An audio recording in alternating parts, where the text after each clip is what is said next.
इस वक्त के दोस्तों तमाम बेहद बड़ी खबरें, मुख्य समाचार आप लोगों के लिए लेकर के आए हैं दोस्तों, जहां पर एक एक करके चलेंगे दिन भर की सभी बड़ी खबरें, मुख्य समाचार आप तक आगे इसी वीडियो में पहुंचाएंगे।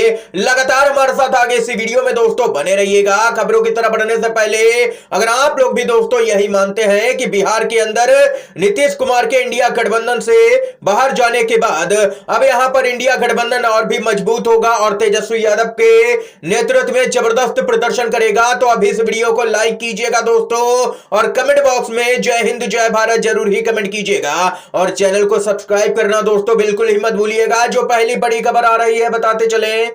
सीजीआई डीवाई चंद्रचूड़ ने सुप्रीम कोर्ट के 75 साल पूरे होने के उपलक्ष्य में दे दिया ऐसा बयान की मचा हड़कंप। जी हां दोस्तों, स्वतंत्र न्यायपालिका का मतलब है न्यायाधीशों की अपने कर्तव्य निभाने की स्वतंत्रता, न्याय देते वक्त ना हो कोई भी राजनीतिक दबाव। ये यहां पर सीजीआई ने बेहद ही दोस्तों बड़ा बयान दिया है और दो टूक कह दिया है कि न्याय देते वक्त किसी भी तरह का राजनीतिक दबाव ना हो जजों पर। ये सीजीआई ने दोस्तों बेहद ही महत्वपूर्ण बयान दिया है। आप लोगों की क्या कुछ राय है सीजीआई के इस बयान पर? अपनी महत्वपूर्ण राय भी दोस्तों कमेंट बॉक्स में बताइएगा। इसके साथ ही चुनाव आयोग ने यहां पर बड़ा ऐलान किया।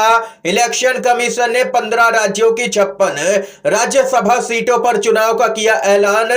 27 फरवरी को होगा मतदान। कई सीटों पर बीजेपी को लगेगा बड़ा झटका। चुनाव आयोग ने 56 राज्यसभा सीटों पर चुनाव तारीखों का ऐलान कर दिया है। 15 राज्यों की 56 राज्यसभा सीटों पर 27 फरवरी को चुनाव होगा। चुनाव आयोग ने बताया है कि इन 56 राज्यसभा सांसदों का कार्यकाल अप्रैल 2024 में खत्म होना है। इन पर 27 फरवरी को सुबह 9 बजे से शाम 4 बजे तक मतदान होगा। नामांकन की आखिरी तारीख 15 फरवरी है। बताते चले, चुनाव आयोग जिन 56 सीटों पर चुनाव करा रहा है उनमें सबसे ज्यादा 10 सीटें उत्तर प्रदेश की है। इसके अलावा महाराष्ट्र बिहार की 6-6 सीटें हैं और मध्य प्रदेश पश्चिम बंगाल की 5-5 सीटों पर मतदान यहां पर होगा। ये सभी राज्यसभा की सीटें हैं दोस्तों।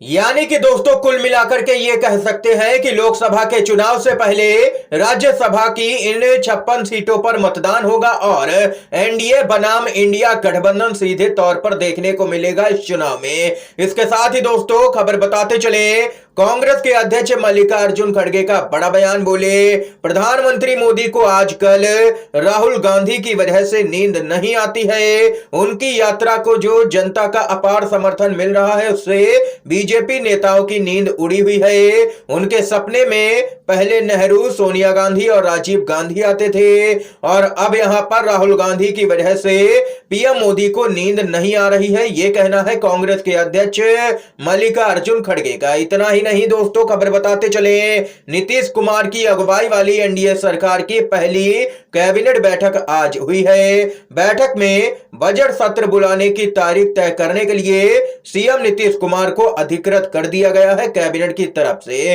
खबरों की माने तो आरजेडी के जो स्पीकर हैं अवध बिहारी चौधरी, उनके इस्तीफे के बाद ही यहां पर बजट सत्र बुलाया जा सकता है। बीजेपी विधायक को विधानसभा अध्यक्ष बनाने के बाद ही सीएम बजट सत्र बुलाने की तारीख तय करेंगे, ऐसी यहां पर खबर आ रही है। और इतना ही नहीं दोस्तों, आपने अक्सर देखा होगा कि कई राज्यों के अंदर मान लीजिए कि कांग्रेस पार्टी के टिकट पर कोई चुनाव लड़ता है और चुनाव जीत करके भाजपा में शामिल हो जाता है।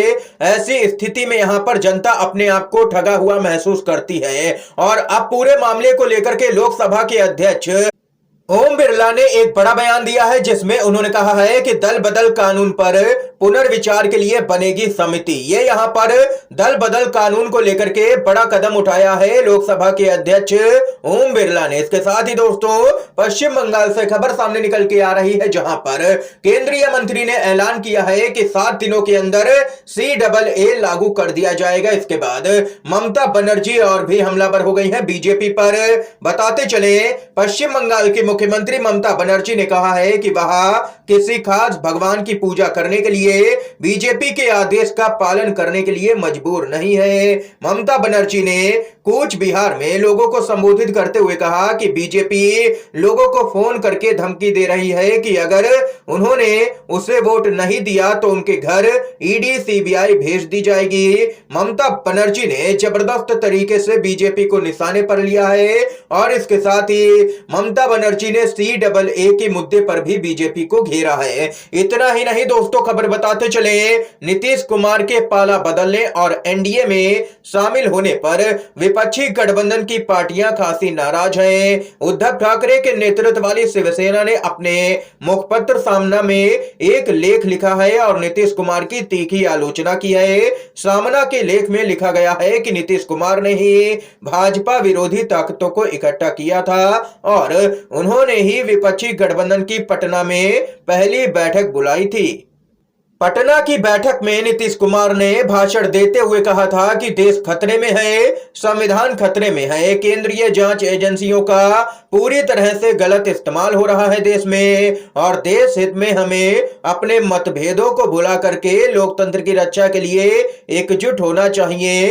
ये नीतीश कुमार ने भाषण दिया था, जो कि अब पूरी तरह से पलट चुके हैं और बीजेपी के साथ में जा चुके हैं। ये यहाँ पर उद्धव ठाकरे की शिवसेना जबरदस्त हमलावर नजर आ रही है दोस्तों। इसके साथ ही बताते चले उत्तराखंड से खबर आ रही है, जहां पर यूसीसी पर सीएम धामी का बड़ा बयान, विधानसभा सत्र में विधेयक लाकर के प्रदेश में करेंगे लागू।